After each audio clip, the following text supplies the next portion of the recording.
Oke, baik. Salam buka ya. Assalamualaikum warahmatullahi wabarakatuh. Selamat sore, Oke. rekan-rekan TJS. Hari ini saya bersama Mas Hendrik nih untuk pengajuan sampai masih NIS 3 ya? Pengajuan 3 Masinis ya? 3, Pak. Ya, Ke pengajuan 3 untuk kapal Dekargo ya. Untuk betul, Dekargo Dekargo. hari ini tadi beliau sudah interview 2 kali dari Ya, Dubai sama dari India ya tadi ya. iya, Pak.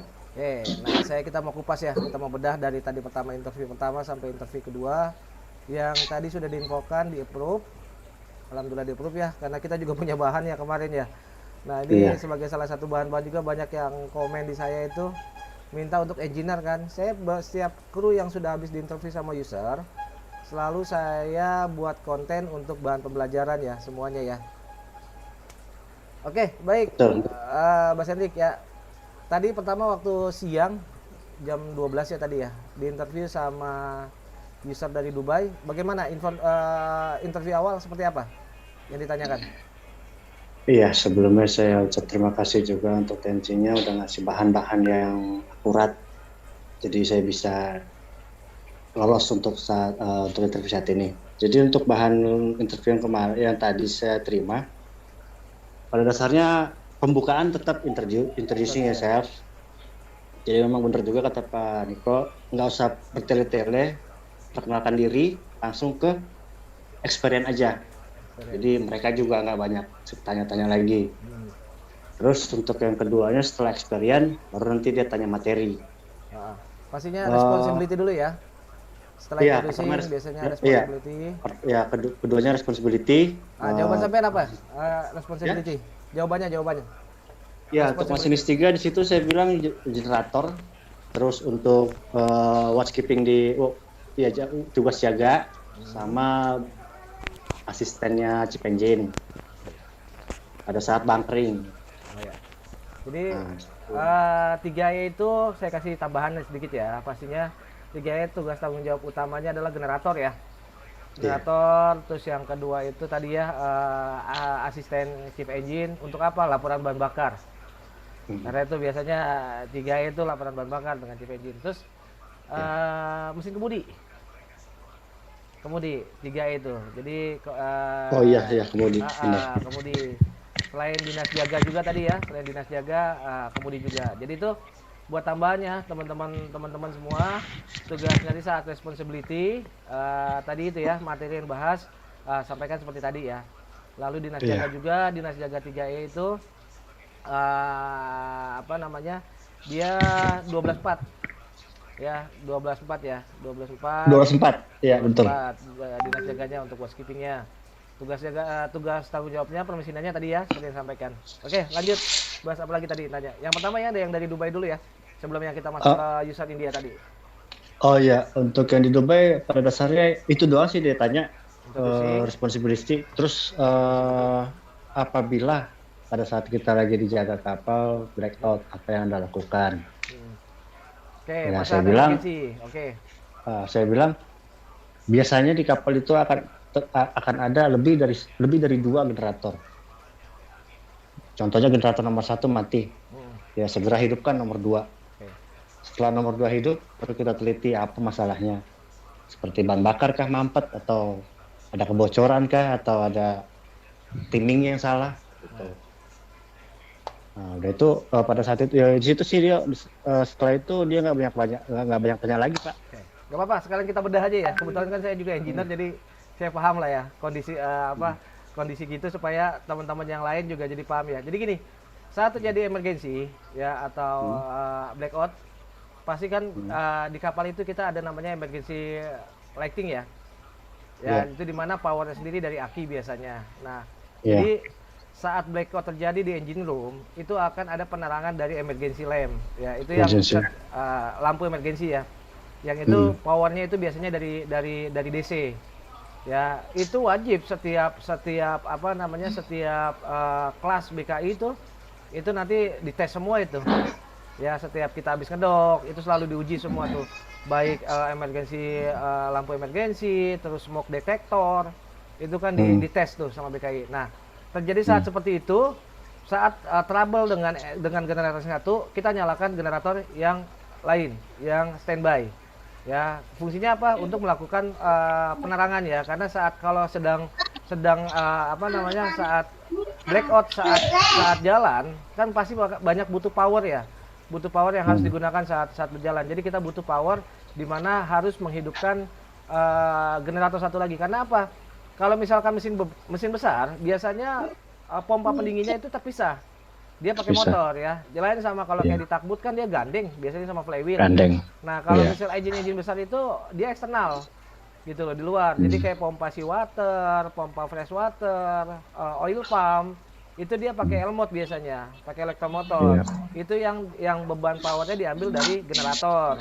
Ya, jadi harus segera dilakukan starting generator yang lain untuk menghidupkan Betul. pompa-pompa tersebut. Tapi jika misalkan memang emergency terlalu lama, lebih baik di di emergency di off kan saja main engine-nya, karena tidak ada media pendingin di situ. Apalagi saat kapal full away itu kan pastinya temperatur panas ya.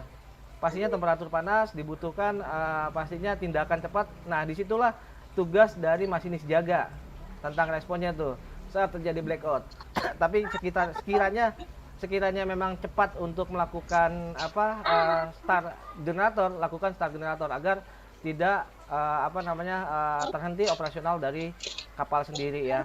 Apalagi misalkan seperti saat yang repot itu kalau saat kita lagi manuver, karena kan power harus 2 tuh, biasanya kan disinkronis tuh untuk generator ya gitu. Jadi kalau misalkan tindakan saat lagi kapal full away ya bisa di starting engine. Nah, seperti itu ya tambahan buat teman-teman semua, jadi bisa punya bayangan saat biasanya pasti akan terjadi insiden, biasanya di mana terjadinya blackout. Apa tindakan kita? Nah, ini kita sharing ya sesuai dengan pengalaman saya yang saya punya juga. Jadi buat sharing juga buat yang lain juga yang belum itu. Oke, tadi perihal masalah blackout. Bas tadi jawab tadi ya. Oke, terus apa lagi gitu. tadi, Bas? Apa lagi yang ditanya? Tadi yang ditanya lagi itu aja sih Pak. Oke, lebih ke penanganan generator aja. Responsibility, lalu sama pastinya experience ya, pengalaman ya. Iya, experience. Nah, Experience jadi emang dikupas sama dia. Selalu saya tugas ingatkan tanggung jawabnya? kembali kepada rekan-rekan semua, saat kita bantu untuk masalah experience, teman-teman pelajarin tracknya kapal ini kemana. Ya, tracknya kan sekarang sudah ada marine traffic ya. Dilihat historinya kapal ini kemana. Karena nanti akan ditanya kapal ini masuk mana aja. Biasanya ada yang nanya seperti itu. Kapal ini kemarin operasinya kemana gitu kah? Foreign going kah? Atau near coastal voyage? Di mana near coastal voyage-nya kan? Di negara apa? Jadi teman-teman pelajarin. Pasti akan ditanya itu. Pasti akan ditanya itu. Seperti itu. Oke. Betul. Terus apa lagi, Bas? Oh iya Pak, udah kayaknya tadi yang ditanya sama dia cuma itu aja, lebih ke penanganan troubleshooting pada saat generator, experience sama tanggung jawab aja. Nah, sambil kita bedah juga ya, kita sharing-sharing aja, kita bedah ya. Nah, saat terjadinya blackout, nah kita kan tiba-tiba generator mati ya. Pastinya kan awalnya kan karena pembangkit listriknya di kapal adalah generator. Nah, saat mati sudah menyala lampunya, penerangannya sudah menyala semua. Lalu kita akan pastinya kita akan mencari troubleshooting ya untuk generator yang bermasalah ini ya. Nah, pengalaman sampean dulu deh saya tanya. Saat terjadinya generator off, biasanya apa yang terjadi? Biar kita bagi-bagi pengalaman. Pada saat itu satu hal yang paling penting, jangan panik. Ya, pastinya. Jangan panik. Lalu segera aja langsung lari ke generator yang standby, hidupkan kayak Bob bilang tadi. Kalau kemarin pernah saya beberapa kali blackout itu masalahnya di kopling bos pumpnya. Ada aus, jadi sedikit lari timingnya, begitu kena beban anjlok. Karena powernya tidak sesuai dengan kebutuhannya gitu. Jadi istilahnya kalau kita bilang ngeden lah. Nah, di situ memang pentingnya pada saat pemeriksaan harian atau bulanan, timing itu kopling itu memang harus benar-benar kita jaga. Iya. Terutama untuk yang made in Cina itu kan memang lebih rentan dia. Jadi memang pertama pastinya kalau timing lari jauh, power hilang. Iya, Power power hilang langsung karena hilang. nggak sesuai. Yang seharusnya Mm-mm. dia terjadi pengabutan tidak terjadi ngabut kan gitu. Karena Mm-mm. powernya pasti hilang. Yang paling paling simpel begini, kalau untuk misalkan terjadi trouble pada generator, yang kita cek adalah sistem bahan bakar. Gitu. Mm. Sistem bahan bakar Mm. biasanya bahan bakar kotor. Saya pernah Kotor. kejadian, saya pernah Iya. kejadian dari tangki servis. Dari tangki servis itu bahan bakar tahu sendiri, apalagi kalau misalkan kayak di Kalimantan ya. Bahan bakar itu aduh, campurannya itu ampun-ampunan gitu kan. Nah, Mm-mm. saat terjadi campuran yang bahan bakar yang sudah terlalu kotor, jadi dari tangki servis itu kan sistemnya itu masuk ke rakor dulu ya. Masuk dari Pelakor. rakor, masuk ke rakor itu baru masuk ke filter secondary biasanya. Di engine tuh ada lagi filter secondary-nya tuh, filter Iya. keduanya tuh. Nah, filter itu baru dia masuk ke dalam injection pump. Nah, dari Injection injection pump. pump baru dia masuk ke ke injektor gitu. Nah, dalam kondisi misalkan bahan bakar itu kotor, di rakornya sudah tidak bisa menyaring dari dari filternya, itu yang kotoran itu akan masuk melanjut ke dalam secondary. Nah, secondary Secondary. filternya juga kotor, ya itu akan berlanjut masuk ke dalam eh, injektor. Nah, lo coba kalau misalkan engineer pada lihat saat kita akan kita akan tes pump, tes injektor. Lubang injektor itu kan sangat kecil sekali ya. Lubang itu sangat kecil sekali karena fungsinya kan untuk merubah zat cair itu menjadi kabut, jadi pengabutan. Ngabut. Nah, Iya. jika di situ kotor, pasti akan tersumbat aliran bahan bakarnya ke dalam situ. Kencing. Nah, jadi akan tersumbat, lalu akan menjadi pengurangan terjadinya tidak sempurnanya pembakaran di dalam ruang bakar. Kan intinya power engine kan di dalam ruang bakar tuh. Ruang Ya, bakar. di dalam ruang bakar. Apa aja dalam ruang bakar kan ada valve, ada hose-nya, lalu ada injektor, lalu ada piston, ring piston, liner.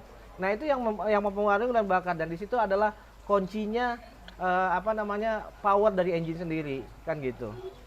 Ini saya kayak kuliah di kampus ini. Gak apa, kita sharing aja.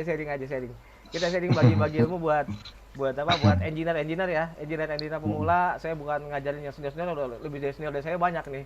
Cuman saya mungkin yang punya pengalaman, saya bagi ilmu sama yang pemula ya untuk engineer ya gitu ya. Oke, tadi ya. Nah, itu salah satu hal yang saat kita terjadi blackout atau off-nya pada generator, yang pasti kita cari adalah troubleshooting ya. Troubleshooting sistem bahan bakarnya aja yang kita cek dulu pertama. Jika sistem bahan bakar sudah ini, cek lagi yang lain. Nah, saya pernah ketemu juga jadi saya dulu pernah ketemu mesin Yanmar, dia punya rek bahan bakar nyangkut. Rek bahan bakarnya nyangkut itu. Jadi dia nggak close, nutup, macet. Nah, kalau dia nggak mau mati karena kebuka terus aliran bahan bakarnya. Cek kenapa ngeraung. Jadi pas kapten lagi manuver, RPM-nya nggak mau turun. Handle sudah dinetralin tapi masih jalan terus kan. Gitu. Nah, itu yang banyak hal tuh. Nah, disitulah yang ilmunya kita dapet tuh. Pas saat di kapal tuh biasanya troubleshooting kita suka ketemu tuh. Oke, tadi baik seperti itu ya, Bas ya. Jadi tadi introducing, responsibility, lalu experience ya. Itu yang pasti utama tuh teman-teman tuh ya. Jangan lupa itu. Lalu tadi pas dengan user India, apa yang ditanya tadi? Untuk yang keduanya nggak jauh beda, Pak. Cuma yang keduanya nggak pakai introduce lagi, dia langsung lari ke experience dulu dikupas sama beliau. Setelah experience baru nanti responsibility ya, baru nanti ya balik lagi dia ke generator lagi karena memang utamanya kan di situ. Ya, balik lagi ke generator, terus lebih ke safety device apa aja, terus marpol apa? Anek 1 sampai 7 marpol. Oh iya, marpol anek ya. Anek 1 sampai 7. Anek 1 sampai 7. Terus pada saat terjadi kebakaran apa yang harus kita lakukan. Nah, di situ saya bilang kan ya kita harus tangani dulu dengan apar yang ada. Kalau memang tidak bisa dikendalikan lagi, lapor dengan chief engineer, pastikan tidak ada kru di dalam kamar mesin, tutup semua lubang ventilasi, hidupkan CO2 sistem. Itu saya bilang. Oke, tadi perihal anek ya, pasti itu akan ditanya. Rata-rata sampai ditanya marpol ya. sekarang teman-teman mesti tahu ya, Anek ada 7 ya. Sudah 7. update sekarang ada 7. Tadinya 6, sekarang ada 7. Iya, tadi saya lupa tadi satu Pak, yang anek yang ke-7 saya lupa. Anek yang ke-7. Ah, Diingetin sama dia. ya. Tentang balas katanya kan. Iya, tentang balas. Oke, jadi Ya. update ya sekarang ya buat teman-teman semua yang nyimak video ini bahwa Anek sekarang ada 7 poin ya. Ada 7 Anek ya. Oke, lalu tadi tentang saya mau tanya itu pasti banyak ditanya tuh. Oke, jadi buat masukan juga. Kalau terjadi kebakaran di kamar mesin, apa biasanya? Pernah nggak sampai kejadian? Belum, jangan sampai Pak. Saya pernah. Jadi pernah karena dari apa namanya? Dulu head saya itu silinder head itu kan ada cover ya biasanya ya. Saya mesinnya waktu itu mesin 4000 horsepower mesinnya 4000 horsepower kan dia di head itu ada covernya dibuka. Nah biasanya smearingnya karena pompa smearingnya kurang bagus biasanya smearing manual pakai ya yang ada yang pakai pompa itu. Kalau enggak anak-anak biasanya pakai apa namanya pakai botol aqua tengahnya dibolongin jadi smearing tuh. Nah di smearing itu olinya itu dia muter kena manifold. Nah itu asap di asapnya itu sampai dia terbakar kena apa namanya penutup manifold apa namanya cover yang apa namanya klem apa itu ya? Manifold tuh ada saya lupa apa yang gatel itu yang putih. Gatel putih itu. Kain bukan apa sih? Apa namanya saya lupa tuh. Nah, itunya terbakar tuh. Terbakar. Asbes itu Pak ya? Bukan dia. Asbes Jadi ya bukan? kan kalau manifold, ini loh manifold. Jadi kan keluar dari gas buang nih, kan kita ada manifold ya sebelum masuk ke cerobong kan manifold dulu. Manifold masuk ke turbo. Masuk ke turbo baru buang ke ini kan. Dari turbo cas itu kan, dari turbo cas kan satu masuk impeller, powernya itu kan diambil buat untuk tekanan kecepatan gas buang itu kan diambil kecepatannya untuk turbin tuh. Turbin ya. Buang. Nah, manifold lupa saya namanya apa sih? Lama saya udah terakhir 2017 saya di kapal, lupa saya. Jadi itu kebakar tuh. Jadi pastinya kalau saat terjadi insiden di atas kapal, yang pertama jangan panik. Kalau kita sudah panik di atas kapal, hal yang seharusnya kita lakukan, padahal kita belajar BST ya. BST itu kan termasuk pelajaran dasarnya bagaimana jika terjadi insiden di atas kapal ya, saat terjadi emergensi. Tapi paniknya yang terkadang suka nggak hilang nih. Jadi hal yang seharusnya kita sudah paham, lupa, nggak terjadi dengan baik. Nah terus lalu yang kedua ada tipe kebakaran ya, dalam artian kan ada yang harus kita pakai CO2, harus ada tipe yang harus pakai air. Nah kita harus paham tuh, jangan sampai misalkan kebakarannya pada panel listrik, terus kita padaminya pakai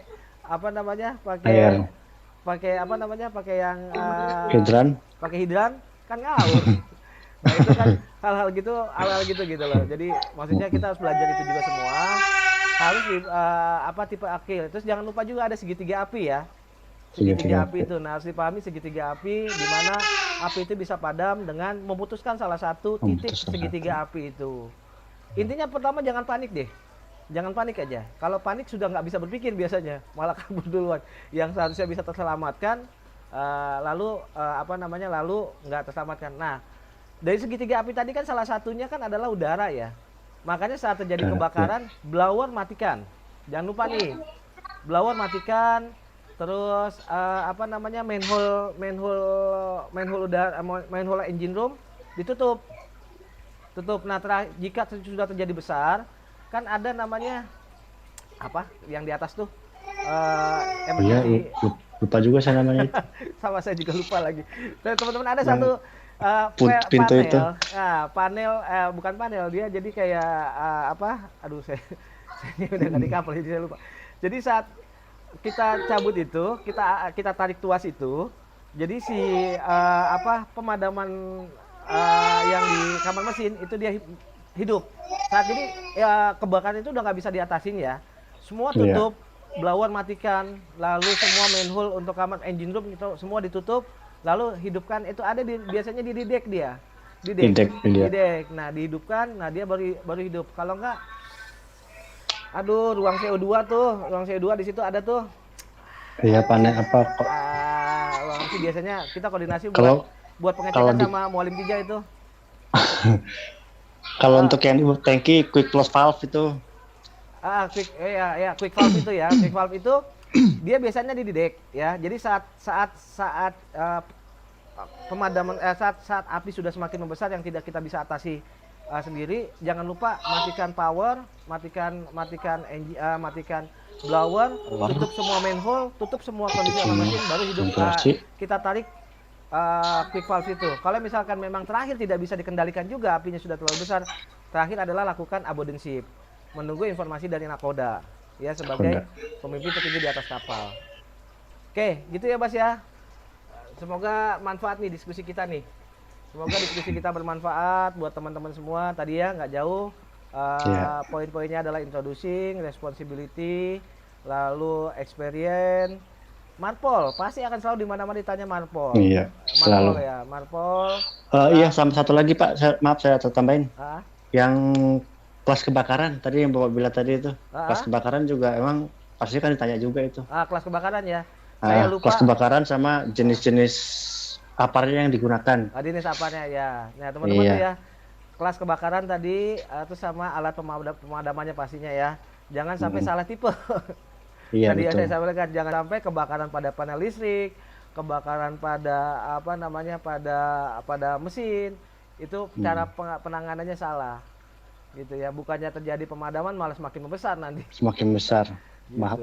Bahkan membahayakan kru yang lain. Betul. Gitu. Contoh namanya listrik itu kan dia penghantar. Kalau dikasih air, namanya air itu kan dia penghantar gitu loh. Saat terjadinya pemadaman pada panel listrik, di situ kan banyak arus listrik tegangan tinggi di situ. Gitu. Disiram airnya cecer semua, kita nggak pakai sepatu karet gitu kan, atau pakai safety Padam suit, semua. kitanya padam juga. Kan apinya padam, bisa juga kitanya juga padam kan gitu. Iya. Gitu. Oke, baik, Mas Hendrik, terima kasih ya diskusinya tadi. Mudah-mudahan diskusi ini bisa jadi manfaat ya buat yang Iya, lain. semoga. Nah, terus juga tadi sampai sudah proses, dokumen sudah di-apply-kan juga semua, kan sampai sudah koordinasi tadi ya. Segala halnya kita nggak pernah tahu ke depan, apalagi kondisi seperti ini ya, dengan regulasi-regulasi yang baru. Semoga ya kita hanya menjembatani aja untuk prosesnya. Kalau rezeki kita kembalikan lagi sama yang memberikan rezeki sama kita, gitu. Mudah-mudahan bisa berjalan lancar, proses pemberangkatan sampai yang disegerakan supaya bisa mendapatkan rezeki yang layak lah ya. Gitu. Amin. Oke, Mas Hendrik, makasih ya. Siap Pak, makasih juga Pak. Mudah-mudahan sukses, lancar, nanti kita infokan lagi ya. Ya, ditunggu informasinya Pak. Sehat-sehat selalu Pak. Thank you, sehat selalu juga. Assalamualaikum warahmatullahi wabarakatuh. Salam.